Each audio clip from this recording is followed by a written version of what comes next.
고린도전서 11장 23절부터 34절까지를 우리 교독을 하시겠습니다.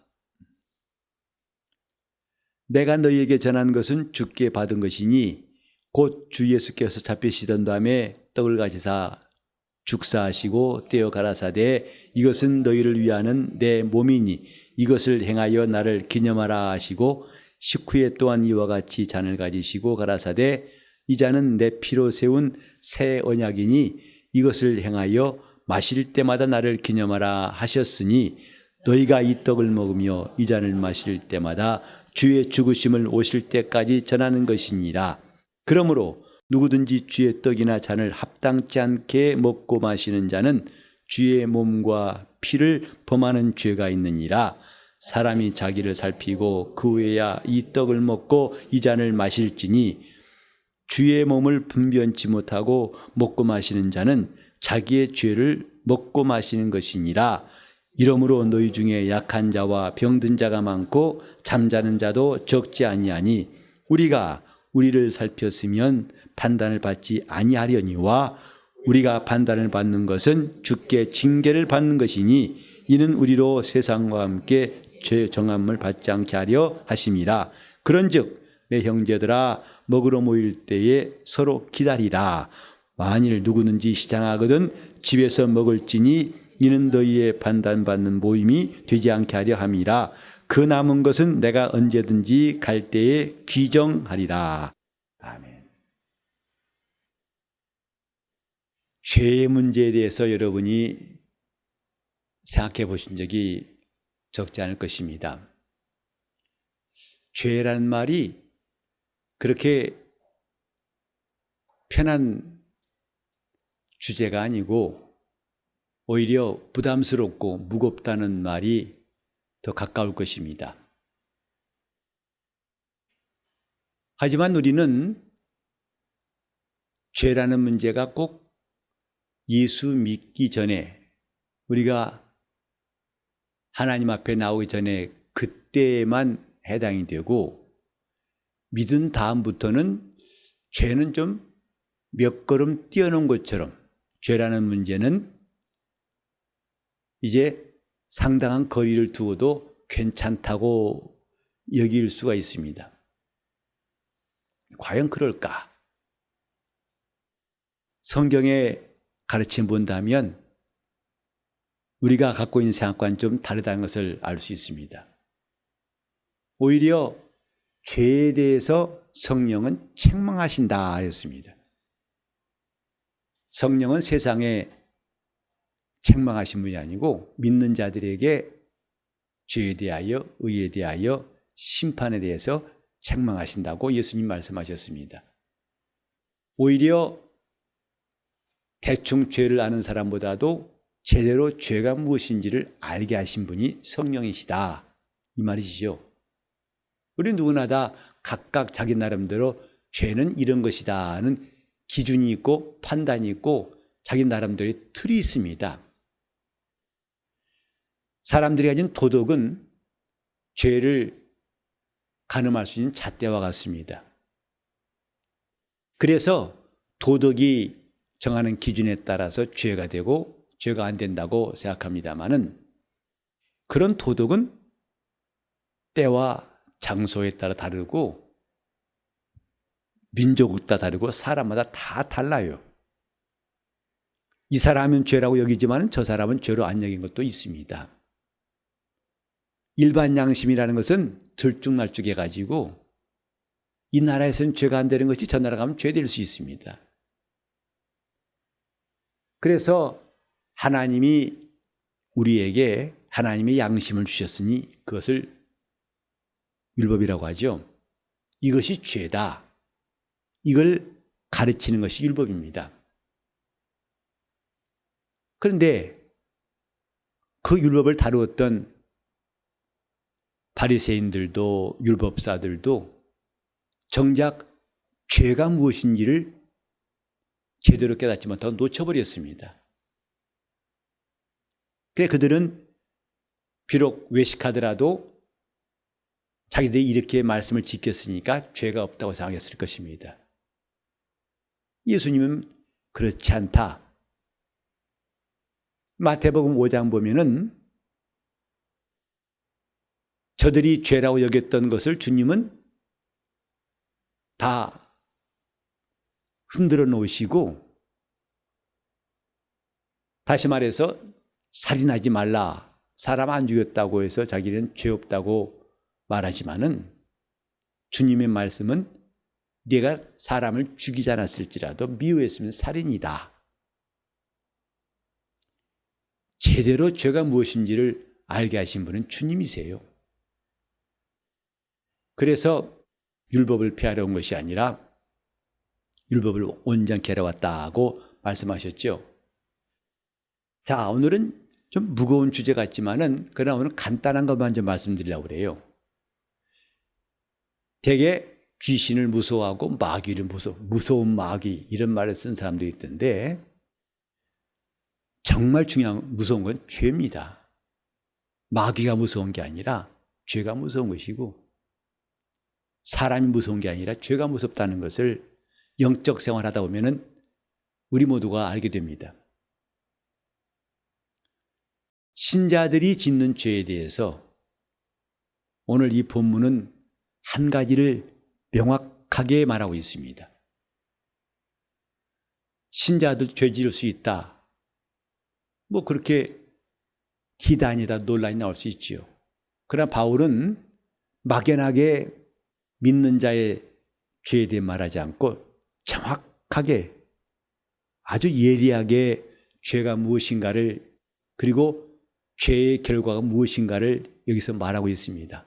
저도 이 본문을 여러 번 읽었지만은 제가 어떤 계기가 돼가지고 새롭게 발견하는 것이 있어서 요즘에는 아주 이 말씀에 대해서 많이 생각하게 되었습니다.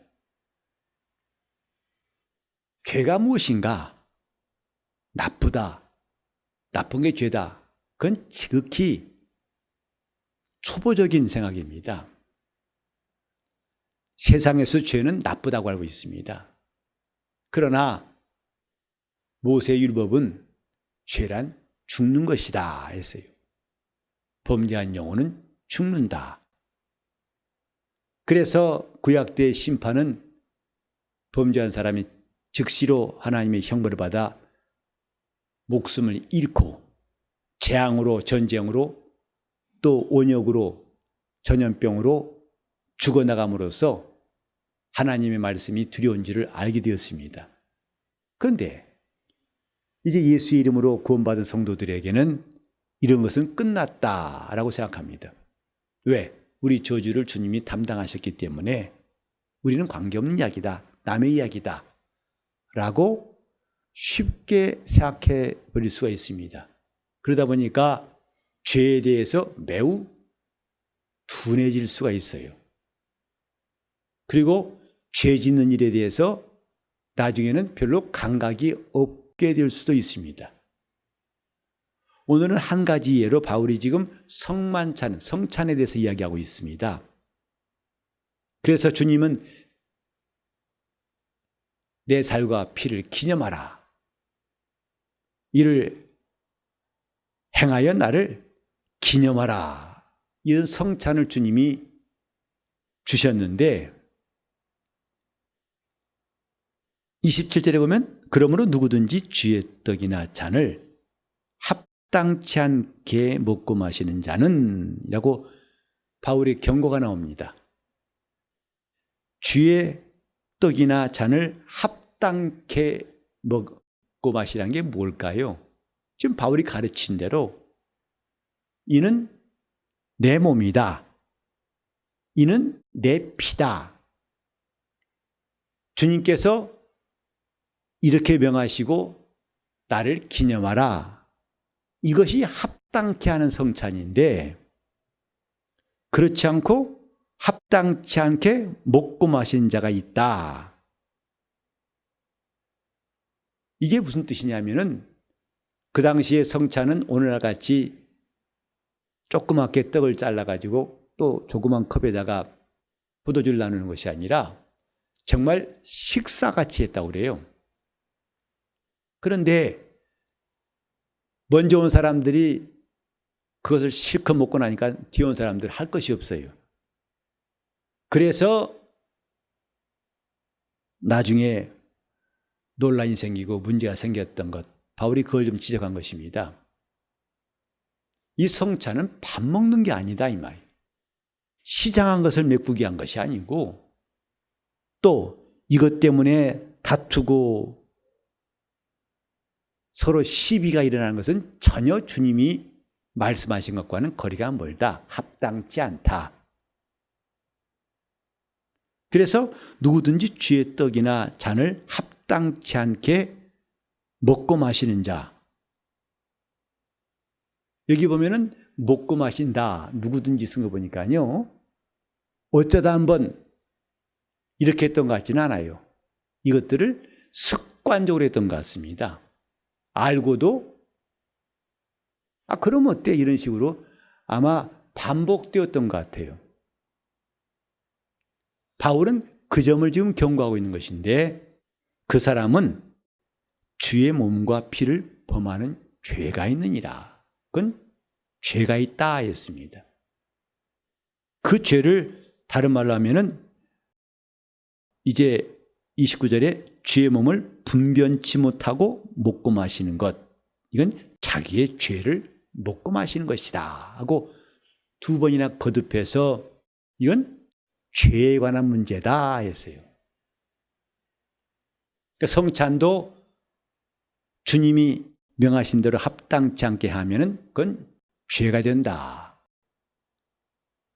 그 죄에 대해서 바울이 한 가지 명확하게 말한 게 뭐냐면, 그럼 죄지 어떻게 하라고? 갑자기 특별히 그렇게 해도 죄 지은 효과가 없는 것 같던데, 갑자기 막 병들었다든지, 갑자기 무슨 하나님이 징계하신 것이 나타나가지고 어떠? 그러면 안 되겠다 하고 뜨끔할 텐데, 그런 것이 안 보인다고 해서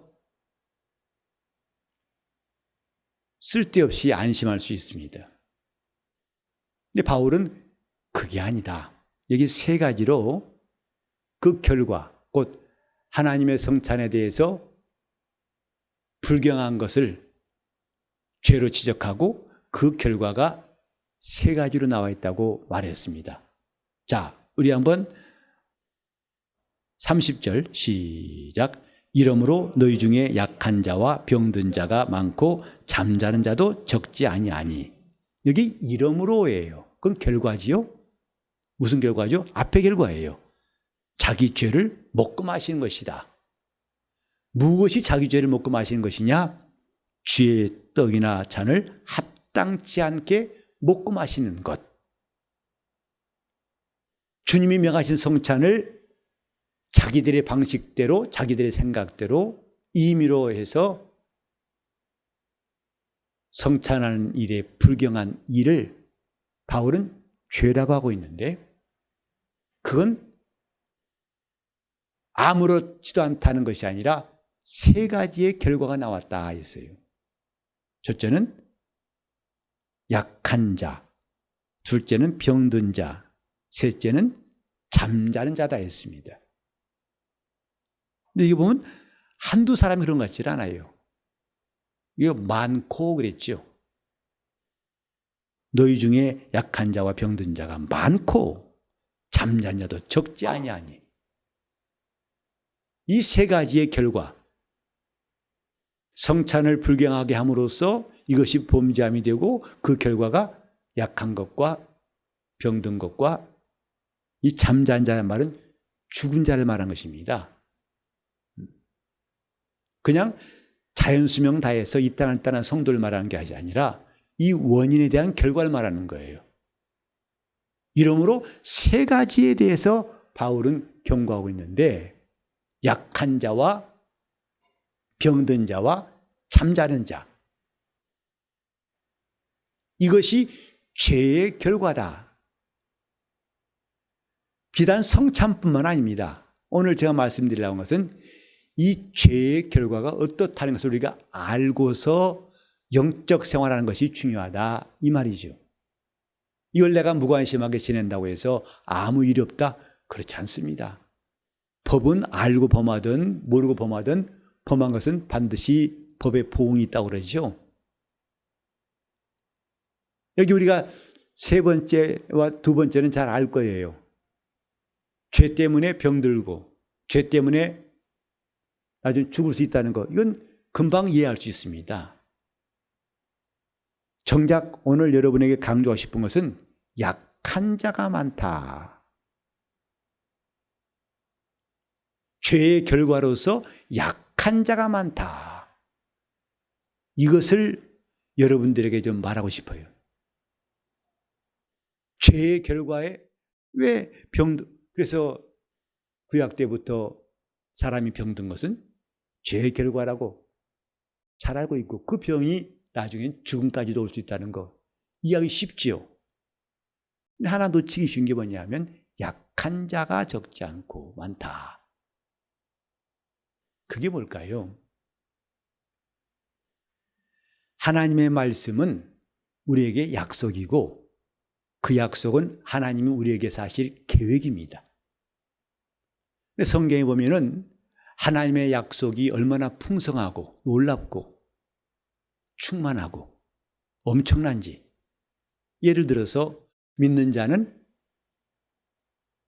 곧 영접하는 자, 그 이름을 믿는 자에게는 하나님의 자녀가 되는 권세를 주셨느니라.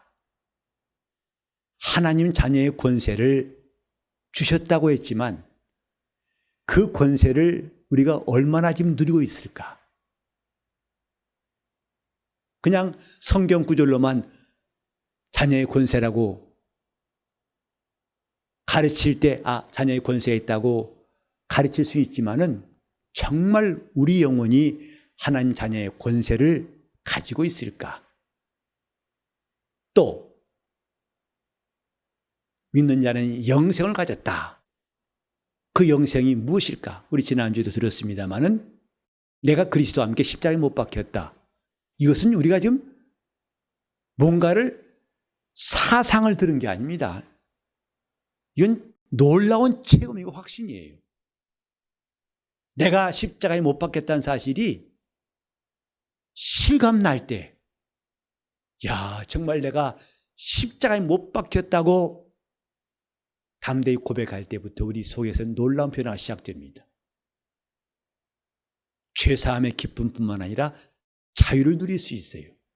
지금까지 내가 속박되었던 것에서 단번에 끊고서, 그래서 거기서 신유가 있고 이적이 있고 놀라운 역사가 나타나는 겁니다.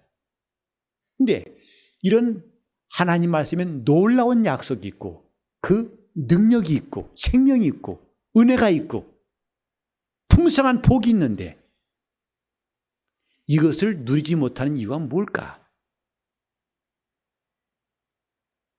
그것과 오늘 약한 자라는 것과 상당히 밀접한 관계가 있습니다.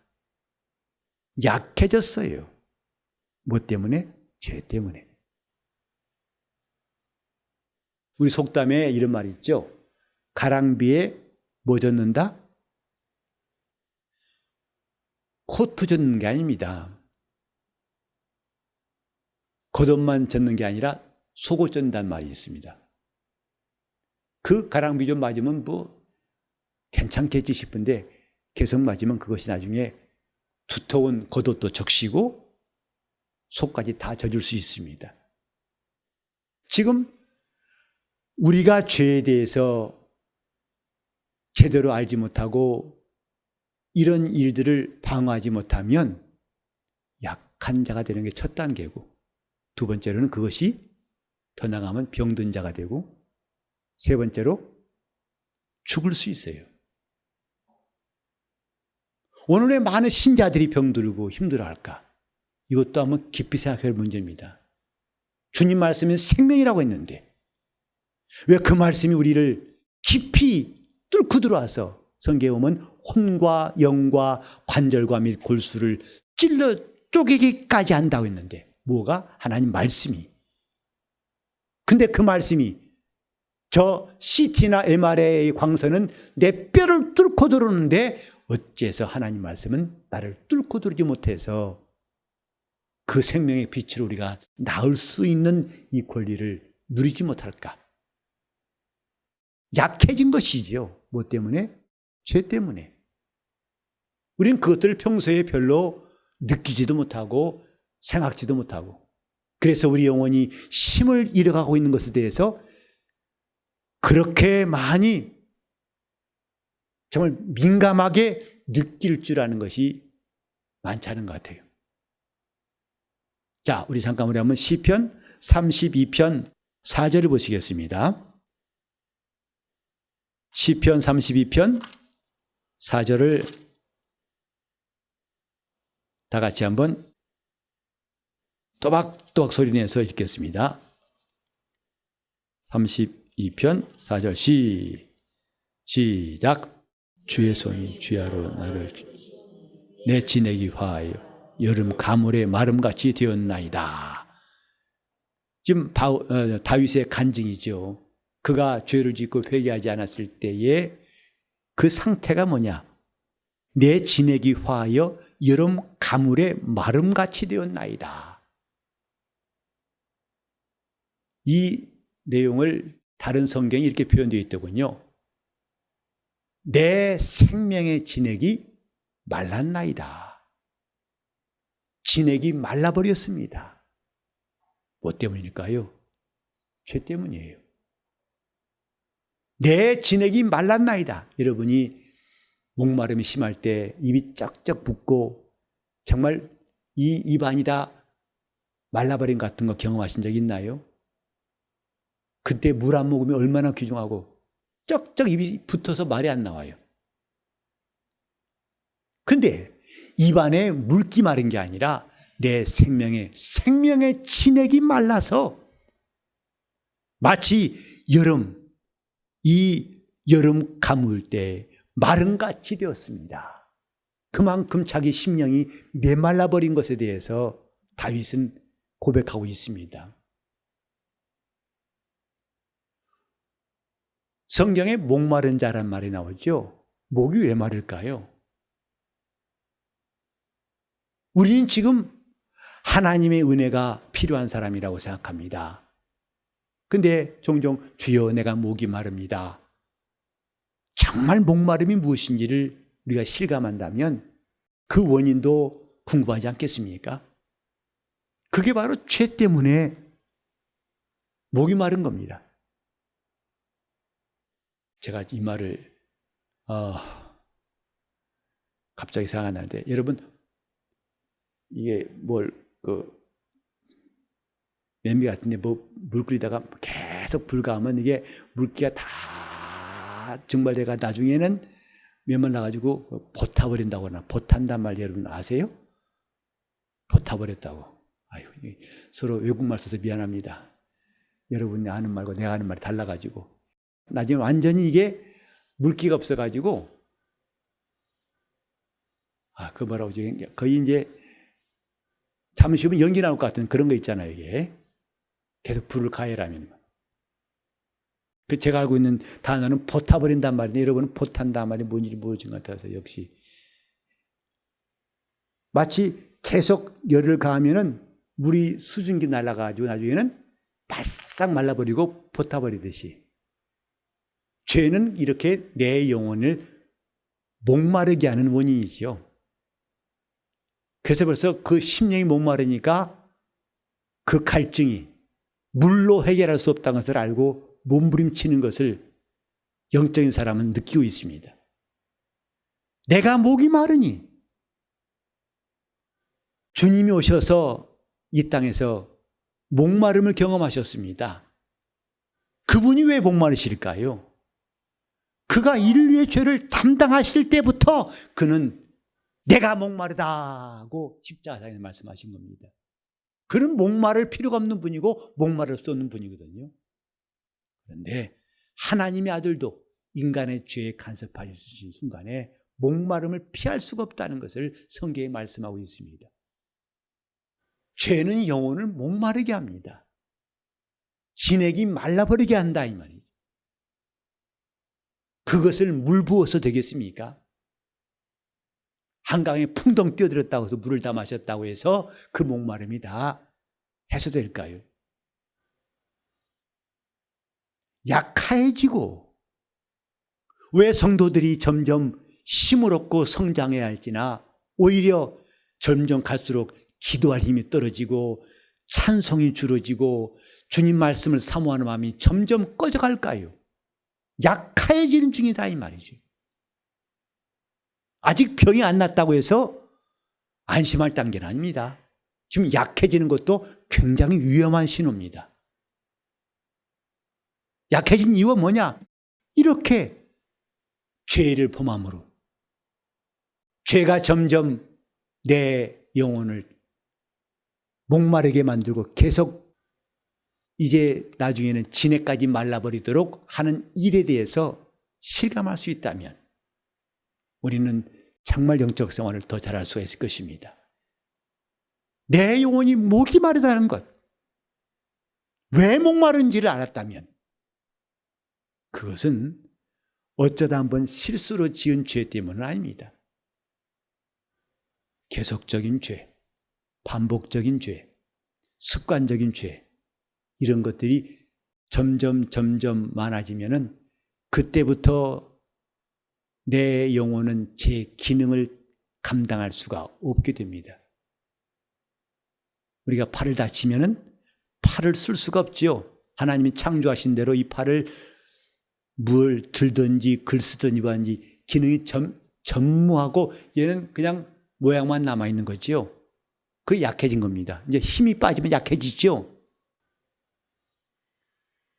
너희 중에 약한 자가 또 병든 자가 많다 했어요.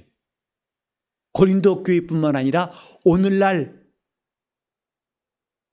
이 시대에 사는 우리에게도 똑같이 이 말씀은 말씀하고 있습니다.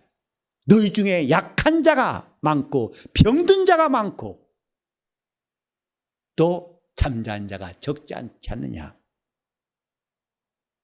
오늘 우리는 어떻게 하면 내 영혼을 강하게 할 것인가. 주여 내 영혼을 강하게 달라고 간구하는 되었으면 좋겠습니다.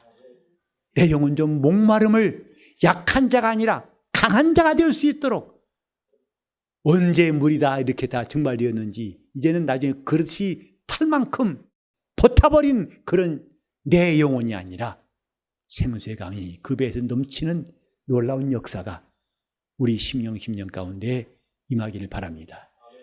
우린 지금 죄라는 것이 무섭다는 것, 마귀가 무서운 것이 아니라 죄가 무섭다는 것, 그건 자기 영혼을 마침내 죽음으로까지 몰고 갈 수 있는 원인이라는 것을 오늘 바울을 통해서 배우면서 이제 우리가 어떻게 하면 내 영혼을 소성케 할 것인가. 그러려면은 내가 지금 습관적인 죄가 무엇인가를 알고 그것을 회개하는 것이 첩경입니다. 내가 지금 말로 하는 죄가, 내 행동을 하는, 내 끊지 못하는 죄가 무엇일까 돌아보면서 주님, 내 영혼이 이제는 목마름을 다 끊고 내 영혼이 강한 사람, 우리 중에 약한 자가 없이 모두 강한 사람 될 수 있도록 하시기를 예수 이름으로 축원합니다. 우리 모두 강한 자가 됩시다. 주님 말씀대로, 계획하신 말씀대로 그 뜻대로 우리가 충만한 풍성한 은혜를 힘입을 수 있는 사람 되시기를 예수 이름으로 축원합니다. 내 영혼이 강하여 그래 병도 틈탈 수 없고 모든 시험도 이길 수 없고 어떤 원수들의 사나운 이빨도 들어올 수 없는 강한 사람 될 수 있도록 주여 내 영혼이 목마른 내 영혼이 주님을 찾사오니 내 영혼이 약한 자가 아니라 강한 자가 되게 달라고 통성으로 기도하시겠습니다. 하나님 아버지, 우리가 주 예수 이름을 의지하고 나왔사오니 우리 죄를 사하신 예수여 흰눈보다 더이게 하소서. 우리 마음이 정말 주의 이름으로 죄사함의 은혜가 넘치게 도와주시고 우리가 습관 따라 지었던 죄가 무엇인지를 돌이키고 이걸 위해서 회개하게 도와주시고 우리 영혼이 강한 자가 되게 하여 주시옵소서. 주님.